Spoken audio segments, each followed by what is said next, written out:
Bonjour à tous. Bonjour Madame la Ministre. Merci de m'accueillir parmi vous. Ça fait effectivement un peu plus de 6 ans que j'accompagne 330 villes en France dans près de 500 projets. Et je dois dire qu'aujourd'hui, il me revient plein de souvenirs qui, quelque part, nourrissent ce que j'ai envie d'exposer.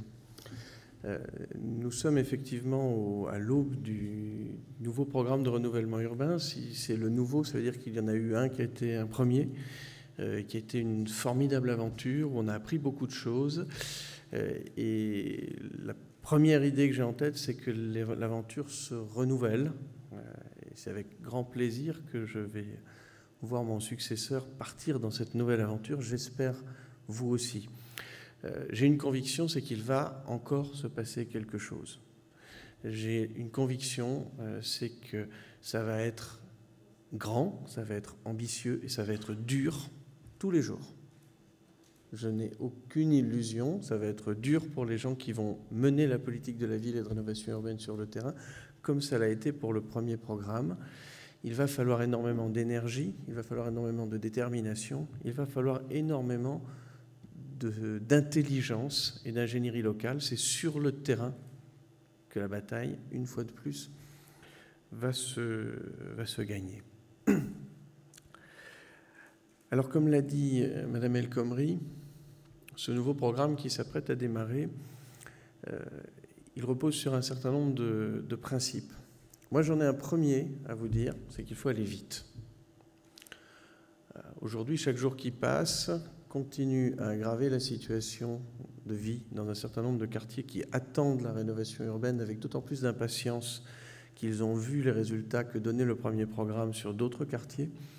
Et chaque jour qui passe, hélas, détruit des emplois dans l'industrie du bâtiment et des travaux publics en particulier. Donc il y a une vraie urgence. Le jour où le top départ sera donné, ce que nous allons attendre des acteurs locaux, des maîtres d'ouvrage et de tous ceux qui les entourent pour mettre en œuvre la rénovation urbaine, ça va forcément être d'aller vite. Mais qui dit aller vite ne dit pas aller avec précipitation, vous le savez aussi bien que moi, c'est presque un truisme. Il ne faudrait surtout pas croire qu'on gagne du temps en passant à pieds joints au-dessus des études préalables. S'il y a bien un enseignement à tirer du premier programme, c'est que partout où on l'a fait, eh bien, c'est là qu'aujourd'hui on est en train d'essayer de se dépêtrer des difficultés. Près de 10 ans après le début de l'aventure de la rénovation urbaine. Et je crois que le premier programme, de ce point de vue-là, nous a bien instruits, et ce n'est pas par hasard que nous allons, dans le prochain programme, procéder en plusieurs temps. Le rôle du contrat de ville va être absolument déterminant pour apporter quelque chose qui n'a pas été fait dans un certain nombre de programmes de la première génération, c'est de poser ce diagnostic politique sur les besoins du territoire. Quels sont les dysfonctionnements urbains? On va traiter des 200 quartiers et d'autres d'ailleurs, mais en cœur de cible des 200 quartiers qui connaissent les dysfonctionnements les plus importants, mais quels sont-ils? Quels sont les problèmes qu'on veut résoudre? Quelle commande politique au sens noble, gestion de la cité, doit-on passer à ceux qui vont contractualiser la rénovation urbaine? Qu'est-ce qu'on veut résoudre comme difficulté? Ça, c'est la première étape, c'est celle qui doit figurer dans le contrat de ville, et ce serait dramatique, à mon avis, de rater cette occasion, c'est-à-dire que c'est maintenant. J'imagine que dans vos collectivités, vous êtes déjà tous en train d'y travailler. Le contrat de ville a forcément un volet urbain, il a forcément un volet de compréhension de ce à quoi devra servir la convention de rénovation urbaine à venir. Il va y avoir un temps entre la commande politique et les coups de pioche. Ce temps, c'est celui des études urbaines qui prendront la forme de nos protocoles de préfiguration. Alors là où ces études auront pu être menées en parallèle de l'élaboration du contrat de ville, eh bien le protocole de préfiguration sera simultané, sinon il interviendra derrière. Encore une fois, l'idée n'est certainement pas de perdre du temps, c'est d'en gagner tout de suite, c'est de bien poser les questions et de bien déterminer ce qu'on souhaite faire en matière de rénovation urbaine. Sur ce plan, je crois que nous allons avoir vraiment besoin des agences d'urbanisme. Dès maintenant, c'est ce que Madame la Ministre vient de dire sur les contrats de ville, on a besoin de vous.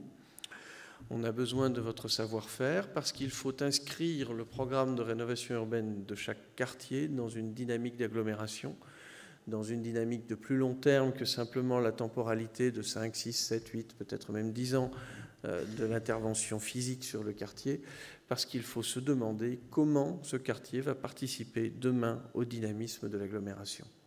Peut-être aussi, et j'y viendrai à la fin de mon propos, puisque Madame la Ministre a évoqué la mission de préfiguration qui vient de m'être confiée en matière de ville durable, peut-être aussi inventer une autre façon de produire de la ville. Donc nous attendons de vous que vous soyez complètement à la manœuvre auprès des collectivités, auprès des élus, auprès des bailleurs sociaux aussi, pour construire des projets urbains qui seront des leviers du développement économique du territoire. Les quartiers auxquels nous nous adressons sont très souvent des quartiers à fort potentiel. Ce n'est pas juste une vue de l'esprit et un slogan politique que de dire il faut changer de regard sur les quartiers. Le PNRU a montré que ça marche et qu'il s'y passe des choses. Donc, vraiment, ce que nous attendons de vous, c'est d'aider à faire émerger le fait que dans ces quartiers où il y a de la place, où il y a plein de jeunes qui ne demandent qu'à bouger, eh bien, on est capable de construire le dynamisme des années futures. Ça se passe forcément dans un changement d'échelle spatiale et temporelle, c'est ce que je disais à l'instant. Ça se passe forcément avec une vision d'urbanisme durable. Il m'arrive de le dire en des termes très simples, lorsqu'on reconstruit un quartier, c'est pour 80 ans. Cela signifie, vous m'avez sûrement déjà entendu le dire, cela signifie que si ce qu'on reconstruit n'est pas en avance sur ce qui existe à côté, eh bien c'est que c'est déjà en retard. Donc, un quartier en rénovation urbaine doit être un quartier qui, à la fin du programme, est en avance sur le reste de la ville en termes de fonctionnement, de dynamique des systèmes urbains, de desserte en réseau numérique, d'invention de ce que peut être le fonctionnement de la ville. Je crois que c'est vraiment ça aussi que le premier programme nous a appris. La clé de la rénovation urbaine, c'est d'y croire, de savoir que tous les matins en se levant, on va avoir une embûche qu'on n'avait pas prévue, mais qu'à aucun moment ce ne sera en dégradant l'ambition qu'on sera sur la bonne voie.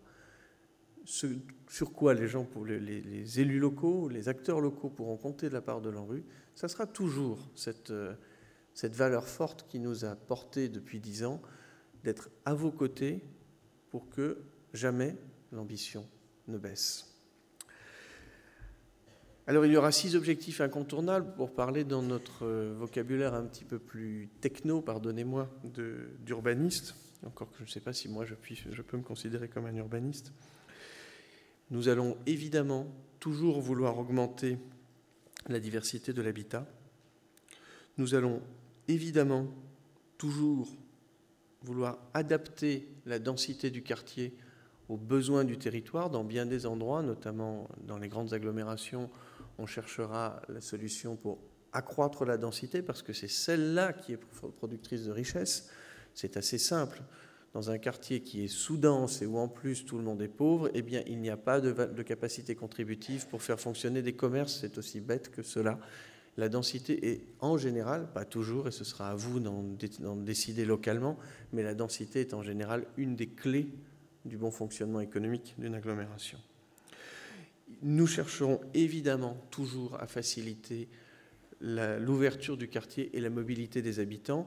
Réduire les déplacements, le besoin de déplacement, c'est quelque chose qu'on comprend très bien vis-à-vis des objectifs de développement durable. Réduire le besoin de déplacement, c'est une chose. Réduire la facilité de déplacement, ce serait une erreur. Au contraire, il faut que se déplacer soit facile. Bien sûr, nous chercherons à atteindre l'efficacité énergétique et nous savons très bien que nous sommes à la croisée des chemins. Nous savons très bien aujourd'hui que c'est de plus en plus facile d'inventer un bâtiment à haute performance énergétique. Nous avons même largement dépassé la bouteille thermos dans laquelle on s'aperçoit qu'il est assez difficile d'exister. Nous en sommes très loin, nous sommes bien en avance là-dessus. Nous savons aussi que faire fonctionner des réseaux autour des bâtiments, c'est de plus en plus facile. Le vrai enjeu, ce sera d'ailleurs celui de l'Institut pour la ville durable, ça va être justement de faire système entre le bâtiment, les réseaux, les flux dans le quartier. Les terrains, les quartiers en rénovation urbaine seront forcément ceux où nous allons pouvoir inventer tout cela. Ça ne s'inventera qu'à une condition, et je crois que c'est vraiment le sens de ce qu'a dit la ministre tout à l'heure, ça ne s'inventera que si les habitants sont dans le coup. Là encore, j'y viendrai tout à l'heure en parlant de l'Institut pour la ville durable. Alors concrètement, qu'est-ce que nous attendons des agences d'urbanisme? Alors vous êtes dans le coup depuis 10 ans, donc est-ce que ça a du sens de dire « moi j'attends quelque chose de nouveau des agences d'urbanisme ». Vous êtes dans le coup depuis avant l'ANRU, vous étiez là même. C'est presque prétentieux de ma part d'avoir une telle affirmation. Cela étant, depuis maintenant un peu plus d'un an, nous avons resserré nos liens, et je dois dire avec grand bonheur pour l'ANRU, parce que ça nous permet toujours d'être les pieds dans la... Je ne vais pas dire la glaise, parce qu'il n'y en a pas beaucoup en ville, mais les pieds dans les bottes, et dans la réalité du terrain, et d'essayer d'éviter d'écrire en chambre, dans le secret de nos bureaux, des règles du jeu pour le NPNRU qui s'avéreraient inapplicables.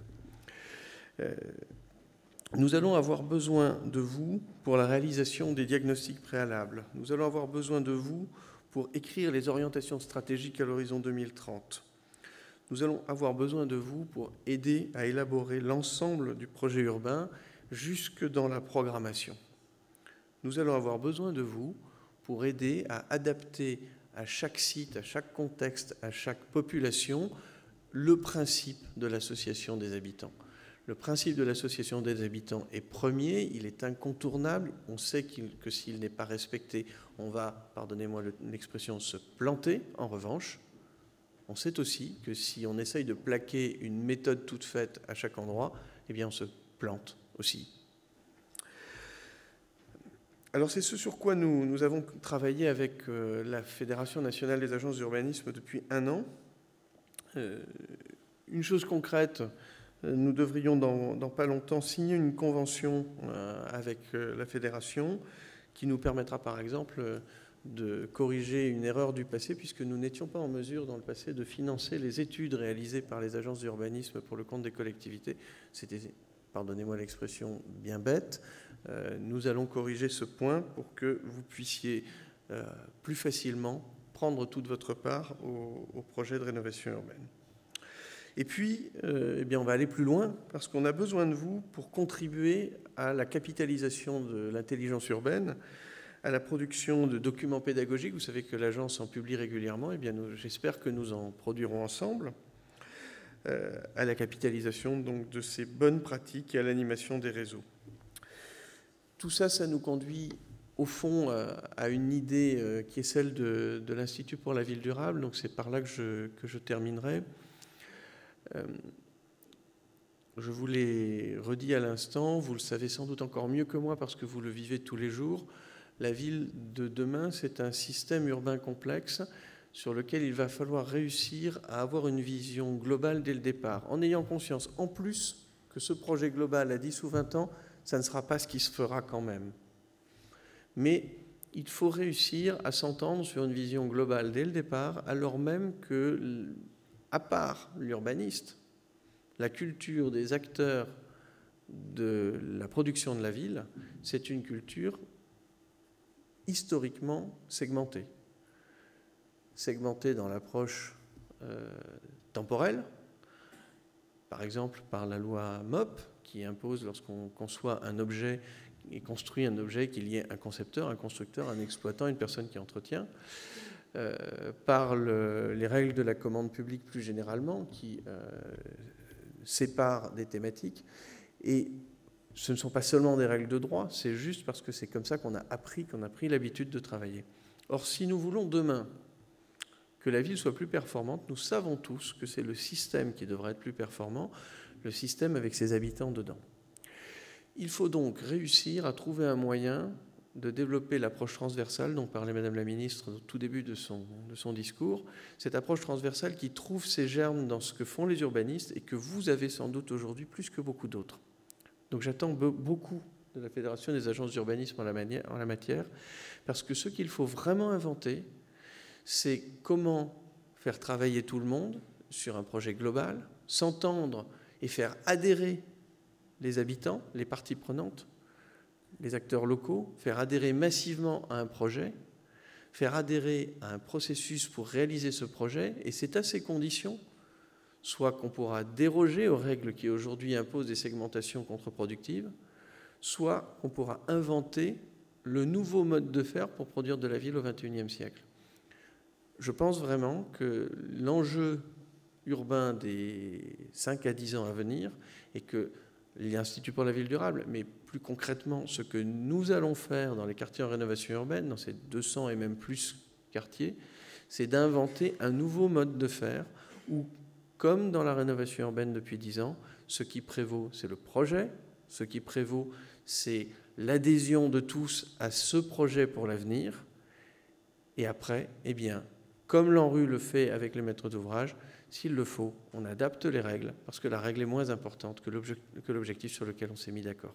Voilà le programme que, personnellement, je voudrais assigner à l'ANRU, à l'Institut pour la ville durable, à l'ensemble du monde de l'urbanisme en France dans les 5 à 10 ans qui viennent, utiliser toutes ces opérations pour avoir un coup d'avance, utiliser toutes ces opérations pour inventer un mode de production urbaine qui aille bien plus loin que ce qu'on a fait jusqu'à présent, inventer peut-être la loi MOP du XXIe siècle, celle qui fera la ville durable. Je vous remercie.